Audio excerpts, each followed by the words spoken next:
Kalau Bapak Ibu modal nggak punya, keahlian juga ya secukupnya aja gitu. Bapak Ibu bisa memilih salah satu bisnis yang ini juga keren banget dan sedang saya jalan.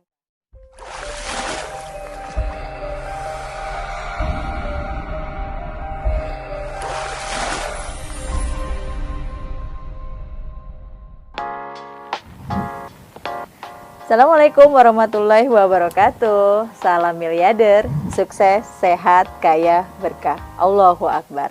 Setiap kita, apalagi kita sebagai umat muslim, pasti ingin mempunyai tujuan hidup yang lebih besar dan terus lebih besar. Ada yang pengen bahagia dunia dan akhirat. Ada yang pengen hidupnya sukses mulia.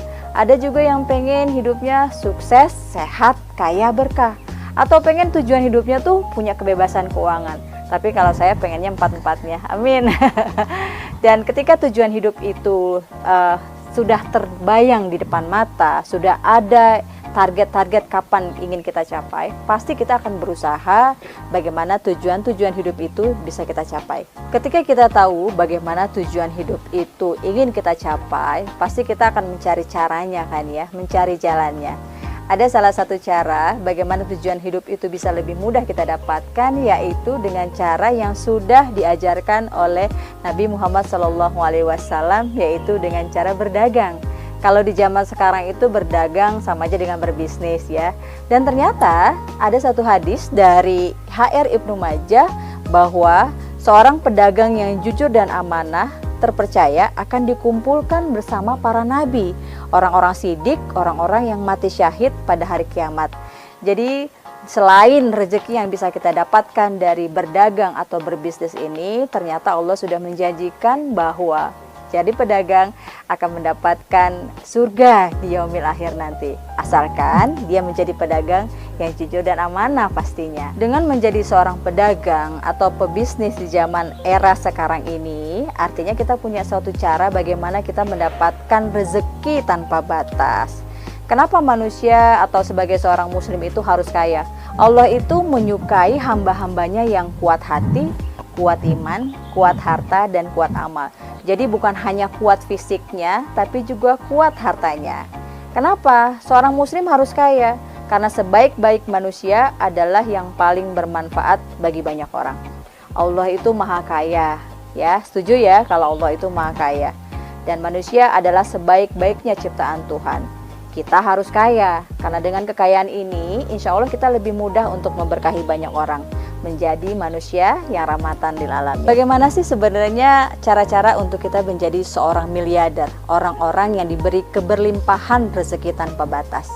Ada syarat-syaratnya, ada cara-caranya. Yang pertama adalah tahu ilmu miliardernya, kemudian miliki mentor miliarder. Kalau mau jadi kaya harus punya ilmunya, karena dengan ilmu ini kita akan lebih mengembangkan diri kita. Kita ingin lebih mengembangkan usaha yang kita sedang jalani. Namun, tanpa adanya mentor miliarder, terkadang kita suka salah arah.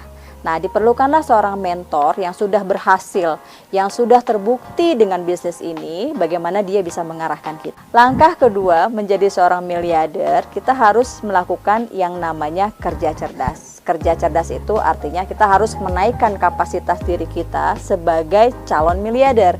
Karena nanti ketika jadi calon miliarder, kita bisa melakukan apa saja ataupun kita bisa memberkahi banyak orang dengan ilmu-ilmu atau dengan kerja cerdas yang sudah kita jalankan tadi. Kemudian kerja dengan hati. Pastinya ya, karena apa? 90% kesuksesan itu berawal dari hati, perilaku, dan sikap kita.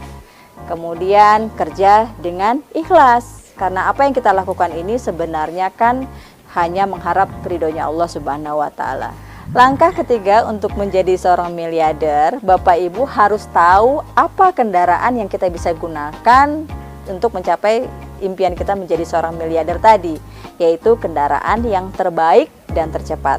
Kendaraan terbaik dan tercepat ini mempengaruhi kapan waktunya Bapak Ibu untuk menjadi miliarder. Ada berbagai jenis pilihan bisnis ataupun berdagang tadi yang bisa kita pilih. Menurut ekonom dari Jepang yang bernama Robert T. Kiyosaki, bahwa pintu penghasilan itu ada 4. Yang pertama yaitu sebagai employee. Contoh-contoh employee adalah seperti seorang karyawan, manajer, atau eksekutif dari sebuah perusahaan. Biasanya orang-orang yang sudah memilih profesi ini atau memilih pintu penghasilan ini, mereka banyak mengorbankan waktunya untuk meraih rezeki seperti apa yang mereka harapkan. Yang kedua adalah self-employee. Untuk menjadi seorang self-employee, orang-orang ini harus melakukan yang namanya peningkatan keahlian, pengalaman, karena mereka sudah bertujuan untuk membuat usaha sendiri. Dan biasanya untuk menjadi seorang self-employee ini harus banyak mengeluarkan modal, mengeluarkan keahlian mereka untuk mendapatkan rezeki. Pintu penghasilan yang ketiga adalah dengan menjadi seorang investor. Contoh, melakukan bisnis di bidang properti, menanam saham, ataupun menyimpan deposito. Sedangkan pintu penghasilan yang keempat adalah dengan menjadi seorang business owner. Contohnya konglomerasi. Jika Bapak Ibu memiliki modal yang kuat, keahlian yang tinggi, Bapak Ibu bisa memilih yang namanya bisnis konglomerasi. Tapi kalau misalnya modalnya sih ada, tapi nggak punya keahlian, Bapak Ibu bisa memilih yang namanya bisnis waralaba. Jadi kita tinggal menyerahkan sepenuhnya ke yang ahli, kemudian kita mendapatkan hasil dari waralaba tersebut. Tapi kalau Bapak Ibu modal nggak punya, keahlian juga ya secukupnya aja gitu, Bapak Ibu bisa memilih salah satu bisnis yang ini juga keren banget dan sedang saya jalankan, yaitu yang namanya bisnis networking. Mengapa saya memilih bisnis networking sebagai pintu penghasilan rezeki saya saat ini? Karena bisnis networking memiliki 5 keunggulan yang luar biasa. Yang pertama, modalnya nggak perlu besar. Keunggulan yang kedua adalah bisnis networking mudah dijalankan oleh siapapun. Bisnis ini tidak memerlukan pengalaman atau pendidikan yang tinggi. Yang ketiga, tidak ada risiko. Jadi karena modalnya kecil, risikonya pun menjadi lebih kecil. Keunggulan yang keempat adalah jaringannya luas. Semakin luas jaringan Bapak Ibu, akan semakin besar rezeki yang akan kita dapetin. Dan keunggulan dari bisnis networking yang paling saya suka adalah saya bisa melakukan bisnis ini kapanpun dan dimanapun tanpa harus mengganggu pekerjaan saya sebagai seorang ibu rumah tangga. Jadi kalau Bapak Ibu pengen tahu bagaimana sebuah bisnis networking bisa menghasilkan potensi rezeki tanpa batas seperti apa yang saya dapatkan, nantikan video saya selanjutnya. Salam miliarder, sukses, sehat, kaya, berkah. Allahu Akbar.